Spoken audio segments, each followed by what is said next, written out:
Action. Bismillahirrahmanirrahim. Assalamualaikum warahmatullahi wabarakatuh. Alhamdulillahirabbil alamin. Salatu wassalamu ala asyrafil anbiya'i wal mursalin wa ala alihi washabbihi ajmain, amma ba'du.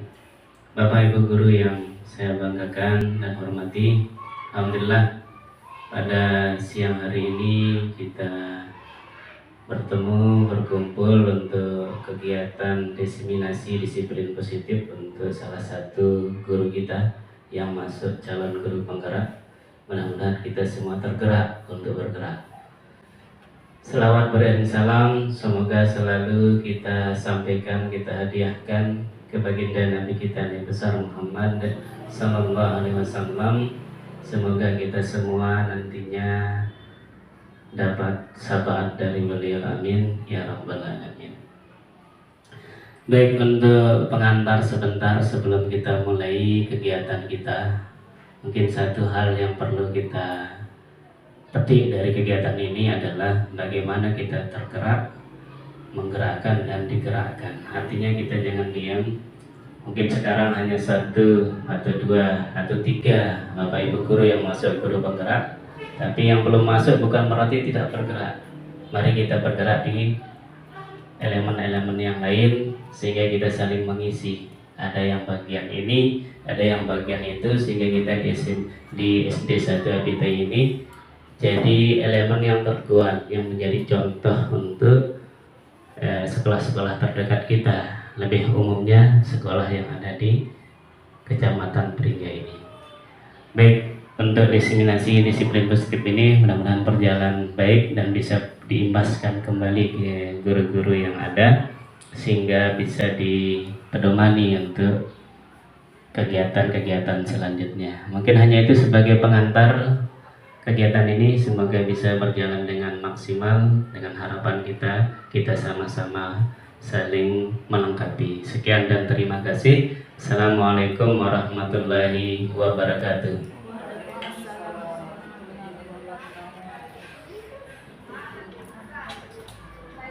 Assalamualaikum warahmatullahi wabarakatuh. Waalaikumsalam. Bapak dan Ibu guru yang saya hormati, pertama marilah kita panjatkan puji syukur kehadirat Allah Subhanahu wa taala yang telah memberikan kita nikmat dari kita bangun tidur sampai tidur lagi. Dan salah satunya adalah nikmat sehat. Hari ini bisa kita berkumpul kembali, menyempatkan diri untuk kegiatan diseminasi disiplin positif, di mana kegiatan ini adalah bagian dari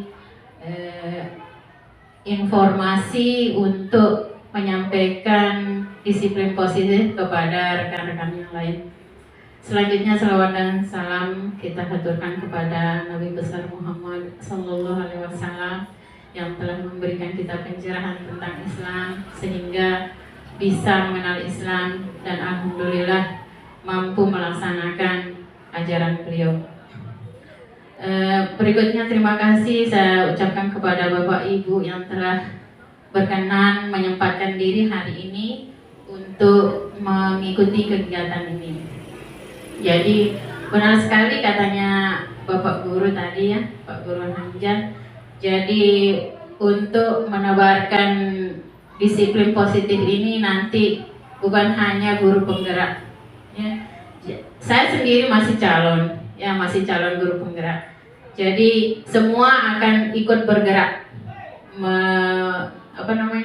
berkolaborasi mewujudkan bagaimana siswa kita ke depan sesuai dengan visi kita.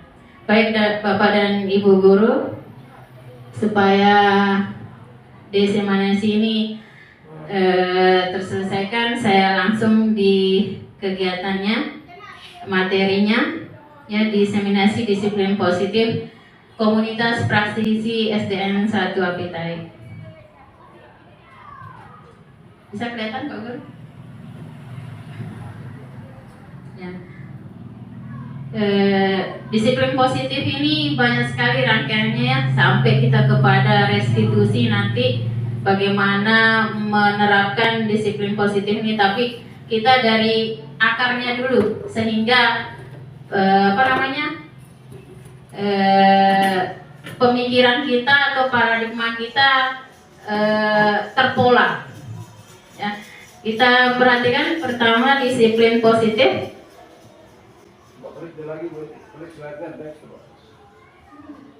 Ya, disiplin positif dan nilai kebajikan universal. Saya minta maaf, saya berdiri ini supaya gampang saya menyampaikan. Yang pertama, ilusi guru mengontrol murid. Pada dasarnya kita tidak dapat memaksa murid untuk berbuat sesuatu jika murid tersebut memilih tidak melakukannya. Walaupun tampaknya guru sedang mengontrol perilaku murid, hal demikian terjadi karena murid sedang mengizinkan dirinya untuk dikontrol. Saat itu bentuk kontrol guru menjadi kebutuhan dasar yang dipilih murid tersebut. Teori kontrol menyatakan bahwa semua perilaku memiliki tujuan, bahkan terhadap perilaku yang tidak disukai. Selanjutnya, ilusi bahwa semua penguatan positif efektif dan bermanfaat. Penguatan positif atau bujukan adalah bentuk-bentuk kontrol segala usaha untuk mempengaruhi murid agar mengulangi suatu perilaku tertentu adalah suatu usaha untuk mengontrol murid tersebut dalam jangka waktu tertentu. Kemungkinan murid tersebut akan menyadarinya dan mencoba untuk menolak bujukan kita, atau bisa jadi murid tersebut menjadi tergantung pada pendapat sang guru untuk berusaha. Selanjutnya, ilusi yang ketiga adalah ilusi bahwa kritik dan membuat orang merasa bersalah dapat menguatkan karakter. Menggunakan kritik dan rasa bersalah untuk mengontrol murid menuju pada identitas gagal. Mereka belajar untuk merasa buruk tentang diri mereka. Mereka mengembangkan dialog diri yang negatif. Kadangkala sulit bagi guru untuk mengidentifikasi bahwa mereka yang sedang melakukan perilaku ini, karena seringkali guru cukup menggunakan suara halus untuk menyampaikan pesan negatif. Berikutnya, ilusi bahwa orang dewasa memiliki hak untuk memaksa. Terlalu cepat? Terlalu cepat saya membaca nih? Lanjut. Banyak orang dewasa yang percaya bahwa mereka memiliki tanggung jawab untuk membuat murid-murid berbuat hal-hal tertentu. Apapun yang dilakukan dapat diterima selama ada sebuah kemajuan berdasarkan sebuah pengukuran kinerja. Pada saat itu pula, orang dewasa akan menyadari bahwa perilaku memaksa tidak akan efektif untuk jangka waktu panjang dan sebuah hubungan permusuhan akan terbentuk. Selanjutnya, bagaimana seorang bisa berubah dari paradigma stimulus respon kepada pendekatan teori kontrol. Ya, dalam teori kontrol Stephen R. Covey menyatakan bahwa bila kita ingin membuat kemajuan perlahan, sedikit-sedikit ubahlah sikap atau perilaku Anda. Namun, bila kita ingin memperbaiki cara-cara utama kita, maka kita perlu mengubah kerangka acuan kita. Ubahlah bagaimana Anda melihat dunia, bagaimana Anda berpikir tentang manusia. Ubahlah paradigma Anda, skema pemahaman dan penjelasan aspek-aspek tertentu tentang realitas. Ini dia bagian stimulus respon dan teori kontrolnya, Bapak Ibu. Dalam stimulus respon, realitas kebutuhan kita sama. Tapi dalam teori kontrol, realitas kebutuhan kita berbeda. Semua orang melihat hal yang sama. Dalam teori kontrol, setiap orang memiliki gambaran yang berbeda. Selanjutnya, stimulus responnya, kita mencoba mengubah orang agar berpandangan sama dengan kita. Ini sering kita lakukannya. Tetapi dalam teori kontrol, kita berusaha memahami pandangan orang lain tentang dunia. Selanjutnya, perilaku buruk dilihat sebagai satu kesalahan dalam stimulus respon. Namun dalam teori kontrolnya, semua perilaku memiliki tujuan. Kemudian orang lain bisa mengontrol saya. di stimulus respon, namun dalam teori kontrol hanya Anda yang bisa mengontrol diri Anda. Selanjutnya, saya bisa mengontrol orang lain. Dalam teori kontrol, Anda tidak bisa mengontrol orang lain. Selanjutnya, pemaksaan ada pada saat bujukan gagal. Dalam teori kontrol, kolaborasi dan konsensus menciptakan pilihan-pilihan baru. Kemudian, model berpikir menang kalah dalam stimulus respon. Namun dalam teori kontrol, model berpikir menang-menang atau win-win solution. Selanjutnya, apa sih makna kata disiplin? Saya bertanya langsung ini kepada Bapak dan Ibu. Ada yang bisa membantu saya? Bu Umu? Apa menurut Bu Umu kata disiplin? Disiplin itu kita mengharuskan diri kita untuk melakukan sesuatu, artinya kita tidak terperintah oleh siapapun, secara mandiri kita melakukan sesuatu sesuai dengan aturan, tata aturan yang berlaku di suatu. Ya, benar sekali. Ada yang lain? Ya, kita lihat mana kata disiplin. Biasanya disiplin ini dihubungkan dengan hukuman, padahal berbeda. Karena belajar tentang disiplin positif tidak harus dengan memberi hukuman. Justru itu adalah salah satu alternatif terakhir dan kalau perlu tidak digunakan sama sekali. Dalam budaya kita, makna kata disiplin dimaknai menjadi suatu yang dilakukan seseorang pada orang lain untuk mendapatkan kepatuhan.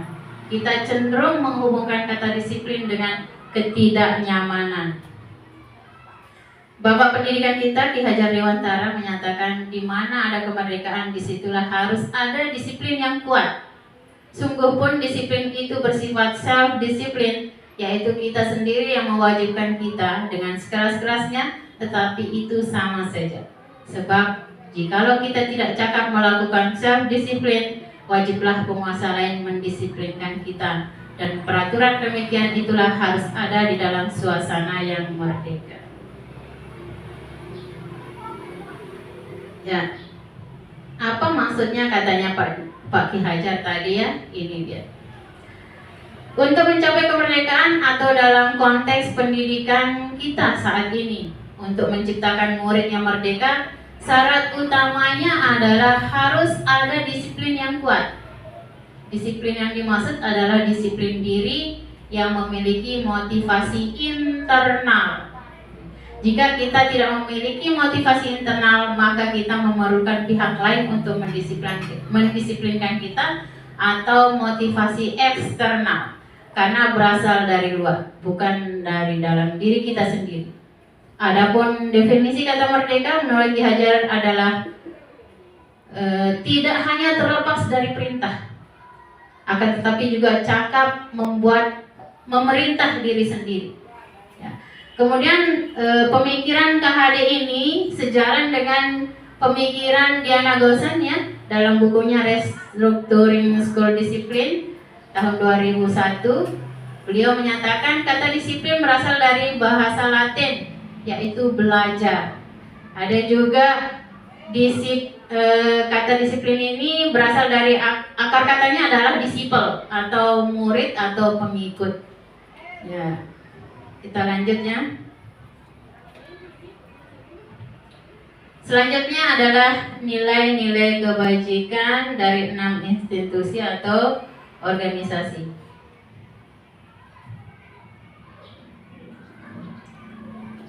Saya beralih ke sini biar tidak banyak. Jadi ini ada 6 nilai kebajikan dari institusi atau organisasi ya. Yang pertama adalah profil pelajar Pancasila. Bisa ya?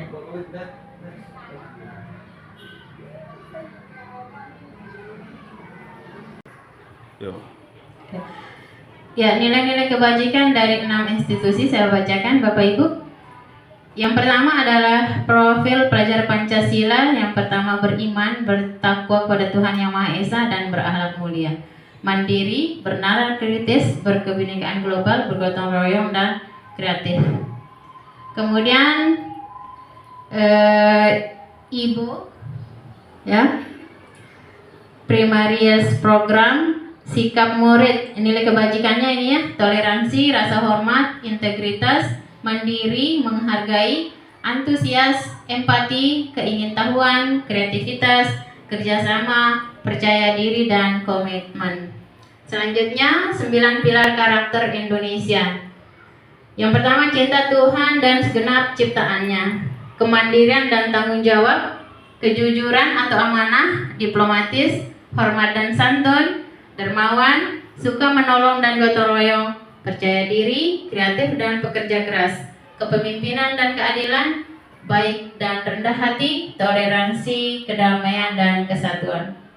Selanjutnya yang keempat, petunjuk seumur hidup dan keterampilan hidup. Yang pertama, keterampilan hidup, dapat dipercaya, nilai kebajikannya ya, dapat dipercaya, lurus hati, pendengar yang aktif, tidak merendahkan orang lain, memberikan yang terbaik dari diri. Untuk petunjuk hidupnya, peduli, penalaran, bekerja sama, keberanian, keingintahuan, usaha, keluasan, berorganisasi, kesabaran, keteguhan hati, hormat, memiliki rasa humor, berinisiatif, integritas, pemecahan masalah, sumber pengetahuan, tanggung jawab, dan persahabatan. Selanjutnya 7 nilai kebajikan yang esensial. Yang pertama, empati, suara hati, kontrol diri, rasa hormat, kebaikan, toleransi, dan keadilan. Yang terakhir, Bapak Ibu, di sini ada peduli, keterus-terangan, kebersihan, komitmen, keteraturan, lurus hati, ketegasan, pengertian. Nah, ini adalah nilai-nilai kebajikan ya dari 6 institusi. Nah, selanjutnya, sebagai seorang pendidik saat ini Anda perlu hadir di suatu pelatihan. Ini ilusi ya. Jika Bapak dan Ibu ada dalam kondisi ini, nah, sebagai seorang pendidik saat Anda perlu hadir di suatu pelatihan, motivasi apa yang mendasari tindakan Anda? Seperti sekarang ini ya. Apakah Anda hadir karena tidak ingin ditegur oleh pihak panitia atau pengawas, atau mendapatkan surat teguran, menghindari ketidaknyamanan dan hukuman, atau Anda ingin dilihat dan dipuji oleh lingkungan Anda, atau mendapat penghargaan sebagai kepala sekolah berprestasi, atau mendapat imbalan atau penghargaan dari orang lain, atau Anda ingin menjadi pembelajar sepanjang hayat, menjadi orang yang berusaha dan bertanggung jawab, serta menghargai diri Anda sendiri sebagai teladan bagi murid-murid Anda, guru-guru Anda, serta lingkungan Anda, karena Anda percaya tindakan Anda sebagai pemimpin pembelajaran akan jadi panutan oleh lingkungan Anda, menghargai nilai-nilai kebajikan pada diri sendiri. Kira-kira dari ketiga motivasi ini, mana yang kuat pada diri kita? Itu jawabannya ada pada diri kita sendiri. Ya, selanjutnya teori motivasi dan hukuman dan penghargaan restitusi. Kita lihat motivasi perilaku manusia ya, seperti ilusi yang tadi. Motivasi perilaku manusia ini ada 3. Yang pertama, untuk menghindari ketidaknyamanan atau hukuman. Ini adalah tingkat terendah dari motivasi perilaku manusia. Biasanya orang yang bermotivasi perilakunya akan menghindari hukuman atau ketidaknyamanan akan bertanya, apa yang akan terjadi apabila saya tidak melakukannya? Sebenarnya mereka sedang menghindari permasalahan yang muncul dan berpengaruh pada mereka secara fisik, psikologis, maupun tidak terpenuhinya kebutuhan mereka. Bila mereka tidak melakukan tindakan tersebut, motivasi ini bersifat eksternal, dari luar maksudnya. Selanjutnya, yang kedua, motivasi perilaku manusia adalah untuk mendapatkan imbalan atau penghargaan dari orang lain. Tadi yang kedua ya. ini berperilaku untuk mendapatkan imbalan atau penghargaan dari orang lain. Orang dengan motivasi ini akan bertanya, apa yang akan saya dapatkan apabila saya melakukannya? Mereka melakukan sebuah tindakan untuk mendapatkan pujian dari orang lain yang menurut mereka penting dan mereka letakkan dalam dunia berkualitas mereka. Mereka juga melakukan suatu untuk mendapatkan hadiah, pengakuan, atau imbalan. Motivasi ini juga bersifat eksternal. Jadi dua perilaku yang tadi itu bersifat eksternal. Selanjutnya yang ketiga adalah untuk menjadi orang yang mereka inginkan dan menghargai diri sendiri dengan nilai-nilai yang mereka percaya. Ya. Orang dengan motivasi ini akan bertanya, akan menjadi orang seperti apa bila saya melakukannya? Mereka melakukan sesuatu karena nilai-nilai yang mereka yakini dan hargai. Dan mereka melakukannya karena mereka ingin menjadi orang yang melakukan nilai-nilai yang mereka yakini tersebut. Ini adalah motivasi internal, ya. Yang dua tadi eksternal. Dalam motivasi yang ketiga ini adalah motivasi yang bersifat internal. Selanjutnya, disiplin positif. Tujuan dari disiplin positif adalah menanamkan motivasi pada murid-murid kita, yaitu untuk menjadi orang yang mereka inginkan dan menghargai diri sendiri dengan nilai-nilai yang mereka percaya. Ketika murid-murid kita memiliki motivasi tersebut, mereka telah memiliki motivasi intrinsik yang berdampak jangka panjang. Motivasi yang tidak akan terpengaruh pada adanya hukuman atau hadiah. Mereka akan tetap berperilaku baik dan berlandaskan nilai-nilai kebajikan karena mereka ingin menjadi orang yang menjunjung tinggi nilai-nilai yang mereka hargai atau yakini. Pertanyaannya sekarang adalah, bagaimana cara kita sebagai guru untuk menanamkan disiplin positif kepada murid-murid kita?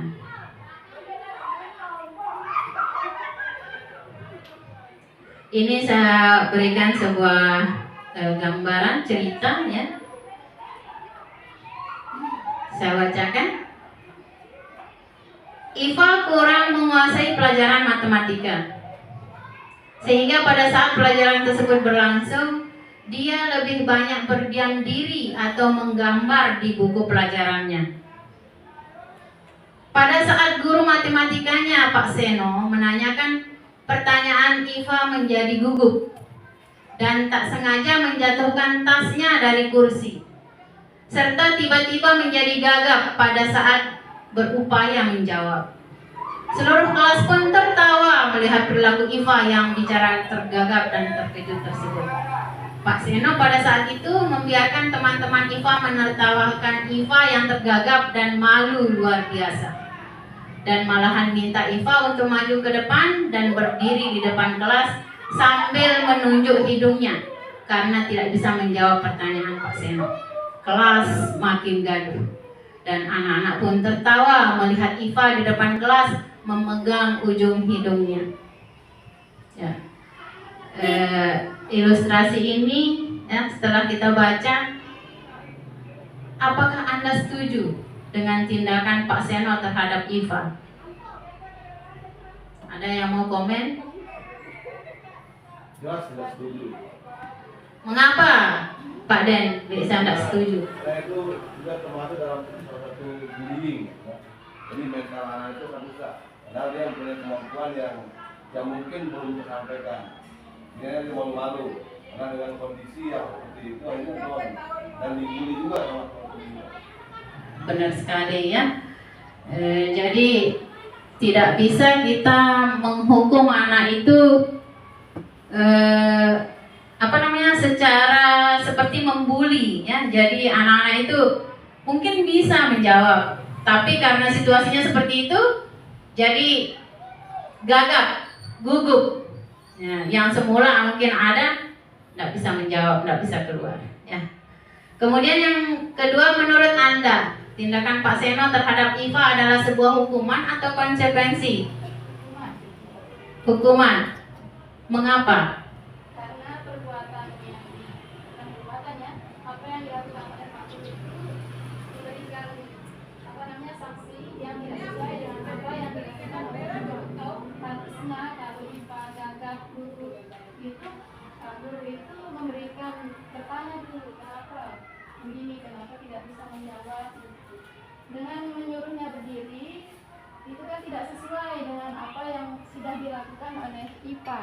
apalagi teman-temannya tertawa, menertawakannya, kemudian lagi disalahkan oleh Pak Guru dengan menunjuk hidungnya, itu nanti akan menumbuhkan stigma negatif dalam pikirannya si IPA. Nanti dia akan semakin mengucilkan dirinya sendiri, pada akhirnya akan menyalahkan dirinya sendiri. Iya, betul sekali ya. Terpendam dia, terpendam, merasa bersalahnya itu terpendam. Nanti yang kita khawatirkan dia merusak dirinya sendiri. Jadi benar sekali hukuman yang diberikan oleh Pak Seno terhadap Iva ini tidak sesuai, tidak ada koneksinya ya antara tidak bisa matematika dengan berdiri sambil nunjuk hidung. Ya, kita lanjutkan Bapak Ibu. Hukuman, konsekuensi dan restitusi. Dalam menjalankan peraturan ataupun keyakinan kelas atau sekolah, bila mana ada suatu pelanggaran, tentunya sesuatu harus terjadi. Untuk itu kita perlu meninjau ulang tindakan penegakan peraturan atau keyakinan kelas atau sekolah kita selama ini. Tindakan terhadap suatu pelanggaran pada umumnya berbentuk hukuman atau konsekuensi. Dalam modul ini ya nanti diperkenalkan disiplin positif yang dinamakan restitusi.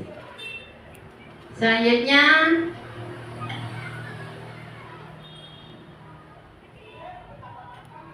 ini saya harus ke bagian ini.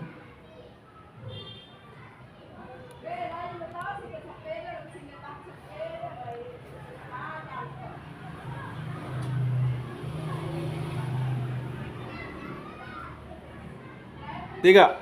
Ya, untuk menyegarkan suasana supaya tidak monoton, silakan. Mungkin salah satu teman memimpin ice breaking. Silakan Bu Guru Cia. Kelas 1 biasanya hebat ini. Ayo berdiri yuk. Belakang dari depan. Action. Hop dulu. Iya. Ya. Apa semuanya? Jangan. Dong dong dong. Dong dong dong. Dong dong dong. Dong dong dong.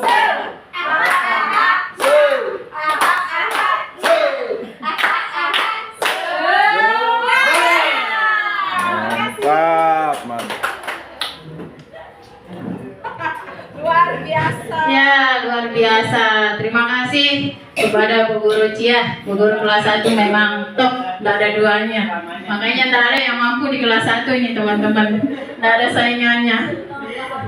Ya, selanjutnya ini kita apa namanya? Ya, bagian identitas gagal dan identitas sukses. Terang deh. Jom aja. Ya.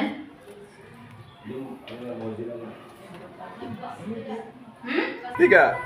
Ya, kita perhatikan bagian identitas gagal dan identitas sukses ini Bapak dan Ibu Guru. Ya. Ini mata lihat TikTok dari segi Ya. Biasa pasti yang orang. Ya, kita lanjutnya. Berdasarkan bagian yang tadi ya, maka kita bisa menyimpulkan bahwa hukuman bersifat tidak terencana atau tiba-tiba. Kok gelap ya? Kacamata saya gelap atau apa? Ya. Warnanya mungkin lebih hitam lagi. Jelas kok. Jelas? Anak atau murid tidak tahu apa yang akan terjadi dan tidak dilibatkan. Hukuman bersifat satu arah dari pihak guru yang memberikan, dan murid hanya menerima suatu hukuman tanpa melalui suatu kesepakatan atau pengarahan dari pihak guru, baik sebelum atau sesudahnya. Hukuman diberikan bisa berupa fisik maupun non-fisik.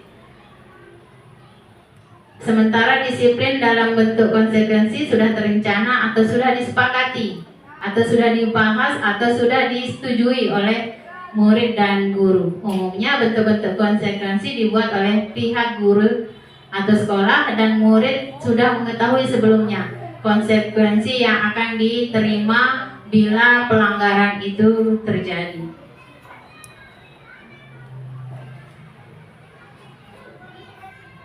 Ya, kita lanjut ke keyakinan kelas. Ya, lagi dia begini. Udah. Oke, keyakinan kelas. Ya, mengapa keyakinan kelas?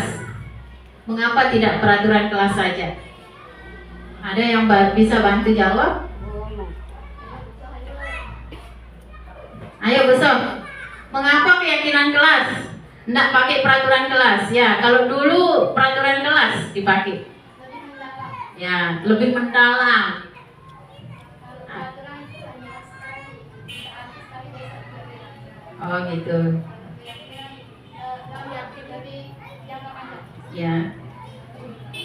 Besok? Kalau keyakinan kelas itu lebih diyakini sama siswa bahwa nanti kalau misal keyakinan kelas itu dilanggar maka akan ada rasa Dari internalnya ya. internal siswa sendiri. Iya. Ya. Jawaban yang bagus ya. Pertanyaan pemantiknya kita lihat ilustrasinya untuk keyakinan kelas. Yang pertama, mengapa kita memiliki peraturan tentang penggunaan helm pada saat mengendari kendaraan roda 2? Ya. Kenapa Pak Guru, Pak Hamjan, kenapa tidak pakai helm? Takut razia. Terus? Keselamatan. Ya, terus? Taat aturan. Ya. Ya, yang sebenarnya adalah kalau dia motivasi dari dalam itu untuk keselamatan. Ya, kalau katanya Pak Den itu faktor eksternal dari luar. Ya. Kemudian yang kedua, mengapa kita memiliki peraturan tentang penggunaan masker dan mencuci tangan setiap saat? Bu Cia? Supaya tidak kena corona. Ya, supaya tidak kena corona, Bu Mar. Biar tidak hitam. Biar tidak hitam katanya, betul. Ya. Kuman tidak nempel di tangan. Ya, Buni. Membersihkan diri. Iya, bagus sekali ya. Ini sudah mulai masuk ini materinya. Udah faktor internalnya sudah mulai terlihat. Ya. Berikutnya kita lihat ya. Nilai-nilai keselamatan atau kesehatan inilah yang kita sebut sebagai suatu keyakinan. Ya.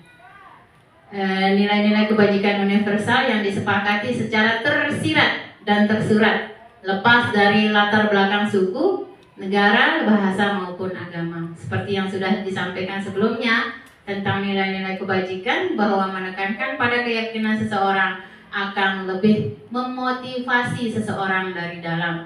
Seseorang akan tergerak dan semangat untuk menjalankan keyakinannya daripada hanya sekedar mengikuti serangkaian peraturan tertulis tanpa makna.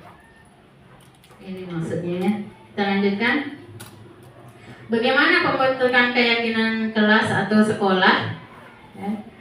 Yang pertama, keyakinan kelas bersifat abstrak daripada peraturan yang lebih rinci dan konkret. Keyakinan kelas berupa pernyataan-pernyataan universal. Pernyataan keyakinan kelas senantiasa dibuat dalam bentuk positif. Keyakinan kelas hendaknya tidak terlalu banyak sehingga mudah diingat dan dipahami oleh semua warga kelas, apalagi anak SD ya. Kemudian keyakinan kelas sebaiknya sesuatu yang dapat diterapkan di lingkungan tersebut. Maksudnya jangan muluk-muluk. Semua warga kelas hendaknya ikut berkontribusi dalam pembuatan keyakinan kelas lewat kegiatan curah pendapat. Yang selanjutnya, bersedia meninjau kembali keyakinan kelas dari waktu ke waktu. Ini prosedur pembentukan keyakinan kelas. Yang pertama, mempersilakan warga atau murid sekolah atau kelas untuk bercurah pendapat tentang peraturan yang perlu disepakati di sekolah atau di kelas. Jadi kalau peraturan dulu kita yang buat, guru yang buat. Kalau keyakinan kelas ini guru dan murid sama-sama. Jadi mereka dilibatkan dalam membuat keyakinan kelas itu. Kalau peraturan hanya guru yang membuat peraturan itu. Ya. Kita selanjutnya yang kedua, mencatat semua masukan para murid atau warga sekolah di papan tulis atau kertas besar, di mana semua anggota bisa melihat hasil curah pendapat. Selanjutnya, keyakinan kelas. Susunlah keyakinan kelas sesuai prosedur pembentukan keyakinan sekolah atau kelas. Gantilah kalimat-kalimat dalam bentuk negatif menjadi positif.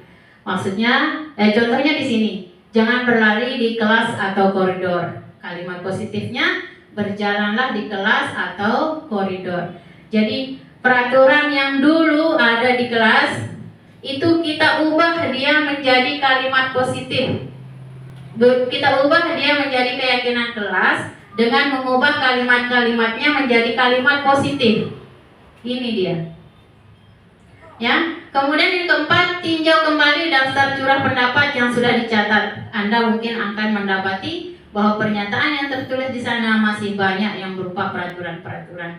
Selanjutnya, ajak warga sekolah atau murid-murid untuk menemukan nilai kebajikan atau keyakinan yang dituju dari peraturan tersebut. Contoh, berjalan di kelas, dengarkan guru, datang tepat waktu, berada pada satu payung, yaitu saling menghormati. Ya, itu contohnya. Selanjutnya yang kelima, tinjau ulang keyakinan sekolah secara bersama-sama. Seharusnya setelah beberapa peraturan telah disatukan menjadi beberapa keyakinan, maka jumlah butir pernyataan keyakinan akan berkurang. Sebaiknya jangan terlalu banyak, berkisar antara 3 sampai 7 prinsip atau keyakinan. Bila terlalu banyak, maka warga kelas akan sulit mengingatnya. Jadi ujung-ujungnya tak dikerjakan. Ya. Kemudian yang keenam, setelah keyakinan sekolah selesai dibuat, maka semua warga kelas dipersilakan meninjau ulang dan menyetujui dengan menandatangani keyakinan sekolah atau kelas tersebut termasuk guru dan warga murid. Yang ketujuh, keyakinan kelas ini dilekatkan di dinding kelas supaya mudah dilihat oleh semua warga kelasnya. Ini contoh keyakinan kelas. Jadi, dalam satu payung hormati gurumu ada beberapa item di sana ya. Kemudian sopan santun juga ada beberapa item. Jadi anak-anak tidak terlalu banyak membaca, lupa dia. Jadi sedikit dan diberikan gambar mungkin kalau kelas-kelas bawah jadi lebih menarik. Selanjutnya kita beralih kepada kebutuhan dasar manusia dan dunia berkualitas. Ada 5 kebutuhan dasar menurut Dr. William Glasser dalam teorinya choice theory. Ya. Sebelum kita ke sana nih ada pertanyaan pemantik. Ibu Ambar, guru wali kelas 2A di SD Pelita Hati, sedang bingung menghadapi ulah salah satu murid di kelasnya, Doni. Beberapa anak di kelas 2A telah datang padanya dan mengeluhkan Doni yang sering kali meminta bekal makan siang mereka dengan paksa. Jika Anda menghadapi situasi seperti Ibu Ambar, apa yang akan Anda lakukan? Menurut Anda, kira-kira apa alasan Doni melakukan hal itu? Sudah kemarin ya faktor Majdi. Ya betul. Ya kasusnya Majdi hampir mirip, cuma variabelnya berbeda. Apa yang kita lakukan? Sudahkah kita bertanya tentang kebutuhannya? Ya, kita lihat selanjutnya apa saja kebutuhan dasar manusia, termasuk anak-anak. Ya, yang pertama adalah bertahan hidup. Ini fisiologis. Di dalamnya ada kesehatan, rumah, makan, rasa aman, dan reproduksi. Ya mungkin Majdi tadi belum makan sehingga begal teman-temannya ya. Kemudian yang kedua, kasih sayang dan rasa diterima. Ya psikologis, apa saja di sini hubungan dan koneksi sosial. Memberi dan menerima kasih sayang, merasa menjadi bagian dari satu kelompok. Ini kebutuhan. Kemudian yang ketiga, penguasaan. Kebutuhan pengakuan atas kemampuannya. Menjadi kompeten, menjadi terampil, diakui atas prestasi dan keterampilan kita, didengarkan dan memiliki rasa harga diri. Kemudian yang keempat, kebebasan, kebutuhan akan pilihan. Di sini meliputi kemandirian, otonomi, memiliki pilihan dan mampu untuk mengendalikan arah hidup seseorang. Yang kelima, kesenangan, kebutuhan untuk merasa senang meliputi mencari kesenangan, bermain dan tertawa. dengan cerita Bu Ambar tadi, kira-kira kebutuhan mana yang belum terpenuhi ya. Ya, selanjutnya dunia berkualitas. Dunia berkualitas ini adalah tempat khusus dalam diri Anda, dalam pemikiran Anda. Tempat Anda menyimpan gambaran representasi dari semua yang Anda inginkan.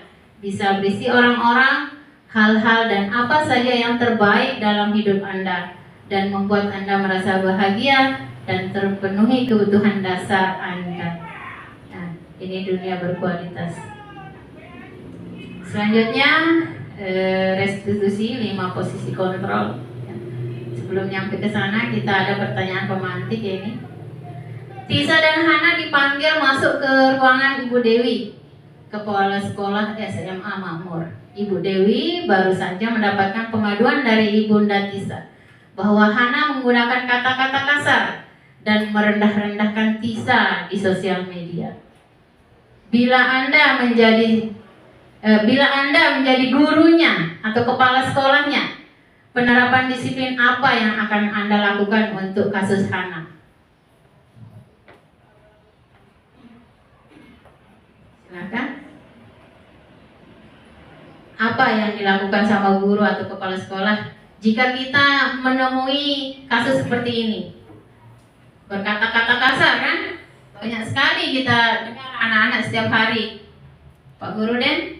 Ya, jadi kalau seandainya kita menjadi guru, ya tentunya kita memberikan pembelajaran seperti misalkan penggunaan media sosial yang baik, dampak positif dan negatif seperti apa. Ini mungkin yang perlu dan terkait juga dengan IT yang kita gunakan di sekolah. Jadi satu mencakup semuanya terkait dengan dasar-dasar ataupun cara bersosial media. Ya, itu mungkin yang perlu disosialisasikan. Ya, ya baik. Ya, kita lihat posisi kontrol kita ya untuk melakukan apa yang akan kita lakukan terhadap kasus seperti itu. Maka ini kita hadirkan 5 posisi kontrol kita sebagai guru ya. Jadi yang pertama posisi kontrol adalah penghukum. Seorang penghukum bisa menggunakan hukuman fisik maupun verbal. Orang-orang yang menjalankan posisi penghukum senantiasa mengatakan bahwa sekolah memerlukan sistem atau alat yang dapat lebih menekan murid-murid lebih dalam lagi. Guru yang menerapkan posisi penghukum akan berkata, ini contohnya, patuhi aturan saya, atau awas, kamu selalu saja salah, selalu, pasti selalu yang terakhir selesai. Ya, kita lanjut ke posisi kontrol yang kedua. Ada pembuat merasa bersalah. Pada posisi ini biasanya guru akan bersuara lebih lembut. Pembuat merasa bersalah akan menggunakan keheningan yang membuat orang lain merasa tidak nyaman. Bersalah atau rendah diri. Kata-kata yang keluar dengan lembut akan seperti, ibu sangat kecewa sekali dengan kamu. Berapa kali bapak harus memberitahu kamu ya? Gimana coba kalau orang tua kamu tahu kamu berbuat begini? Di posisi ini murid akan memiliki penilaian diri yang buruk tentang diri mereka. Murid merasa tidak berharga dan telah mengecewakan orang-orang yang disayanginya. Selanjutnya posisi kontrol yang ketiga adalah teman. Guru pada posisi ini tidak akan menyakiti murid, namun akan tetap berupaya mengontrol murid melalui persuasif. Posisi teman pada guru bisa negatif atau positif. Positif di sini berupa hubungan baik yang terjalin antara guru dan murid. Guru di posisi teman menggunakan hubungan baik dan humor untuk mempengaruhi seseorang. Mereka akan berkata, ayo bantulah demi bapak ya. Ayo ingat tidak bantuan bapak selama ini. Ya sudah, kali ini tidak apa-apa. Nanti ibu bantu bereskan. Nah, hal negatif dari posisi teman adalah bila suatu saat guru tersebut tidak membantu, maka murid akan kecewa dan berkata, saya pikir bapak teman saya. Murid merasa dikecewakan dan tidak mau lagi berusaha. Hal lain yang mungkin timbul adalah murid hanya akan bertindak untuk guru tertentu dan tidak untuk guru lainnya. Murid akan tergantung pada guru tersebut. Selanjutnya posisi yang keempat adalah posisi kontrol pemantau. Memantau berarti mengawasi. Pada saat kita mengawasi, kita bertanggung jawab atas perilaku orang-orang yang kita awasi. Posisi pemantau berdasarkan pada peraturan-peraturan dan konsekuensi. Dengan menggunakan sanksi atau konsekuensi, kita dapat memisahkan hubungan pribadi kita dengan murid sebagai seorang yang menjalankan posisi pemantau. Pertanyaan yang diajukan seorang pemantau biasanya, peraturannya apa? Apa yang kamu lakukan? Sanksi atau konsekuensinya apa? Seorang pemantau sangat mengandalkan perhitungan, catatan, data yang dapat digunakan sebagai bukti atas perilaku seseorang. Posisi ini akan menggunakan stiker, slip catatan, daftar cek. Posisi pemantau sendiri berawal dari teori stimulus respon yang menunjukkan tanggung jawab guru dalam mengontrol murid. Bagian yang tadi maksudnya ya. Kemudian yang terakhir, ini posisi yang luar biasa ini. Posisi terakhir yaitu manajer. Posisi di mana guru berbuat sesuatu bersama dengan murid, mempersilahkan murid bertanggung jawab atas perilakunya, mendukung murid agar dapat menemukan solusi atas permasalahannya sendiri. Seorang manajer telah memiliki keterampilan di posisi teman maupun pemantau, dan dengan demikian bisa jadi di waktu-waktu tertentu kembali ke kedua posisi tersebut bila diperlukan. Maka kita perlu mengacu kepada restitusi yang dapat menjadikan kita seorang manajer bagi diri sendiri. Di manajer, murid diajak untuk menganalisis kebutuhannya maupun kebutuhan orang lain. Namun dapat berkolaborasi dengan murid bagaimana memperbaiki kesalahan yang ada. Seorang manajer akan berkata, apa yang kita yakini? Ya, kembali ke keyakinan kelas tadi kalau sudah dibuat, ya. Apakah kamu meyakininya? Jika kamu meyakininya, apakah kamu bersedia memperbaikinya? Jika kamu memperbaiki ini, hal ini menunjukkan apa tentang dirimu? Kemudian apa rencana kamu untuk memperbaiki hal ini? Tugas seorang manajer bukan untuk mengatur perilaku seseorang. Kita membimbing murid untuk dapat mengatur dirinya. Seorang manajer bukannya memisahkan murid dari kelompoknya, tetapi mengembalikan murid tersebut ke kelompoknya dengan karakter yang lebih kuat. Bisa jadi dalam praktik penerapan disiplin sehari-hari kita akan kembali ke posisi teman atau pemantau. Karena murid yang kita tangani belum siap diajak berdiskusi atau diundang untuk melakukan restitusi.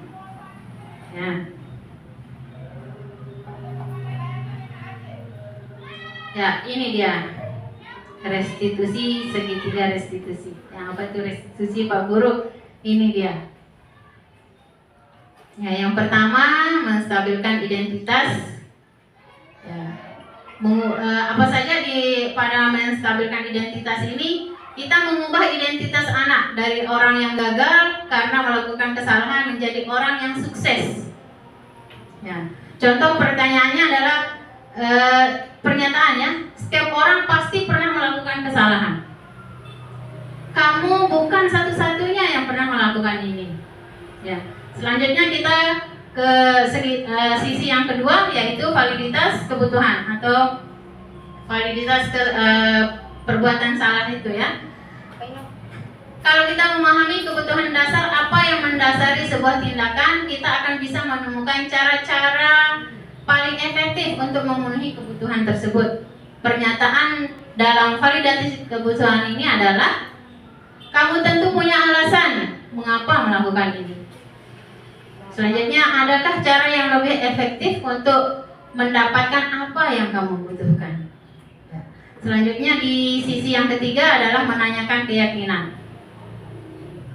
Setelah melakukan langkah 1 dan 2, maka anak akan siap untuk dihubungkan dengan nilai-nilai yang dia percaya. Tadi ya, keyakinan kelas itu. Dan berpindah menjadi orang yang dia inginkan. Ya, pernyataannya adalah, keyakinan kelas apa yang sudah kita yakini? Maksudnya kembali ke keyakinan kelas tadi, yang mana yang diingat yang sesuai dengan kesalahan yang dilakukan. Kemudian kamu ingin menjadi orang seperti apa? Nah, ini segitiga restitusi. Ini sudah, saya lanjut saja. Terima kasih sudah bersedia mendengarkan pemaparan saya ya. Dalam diseminasi ini mungkin ada pertanyaan satu saja, mengingat waktu sudah pukul 11 ini. Silakan, ada pertanyaan? Atau kita cukupkan? Bisa nanti kita berkolaborasi di luar jam ini ya. Jadi ada nanti guru umum yang sudah Mahirudin ya, jadi saling bantu. Saya di sini menjadi agen pembawa informasi ya. Agen pembawa informasi. Mudah-mudahan ini bisa kita laksanakan ya. Bisa kita laksanakan. Ada nanti miskonsepsinya juga ya. Cuma banyak sekali kalau kita sampaikan. Nanti ada diskusi-diskusi kecil, besok juga ada rapat, mungkin bisa kita berkolaborasi dalam hal ini. Sekian, mudah-mudahan apa yang kita hajatkan bersama bisa terwujud ya. Kurang lebihnya saya mohon maaf. Sekian, assalamualaikum warahmatullahi wabarakatuh.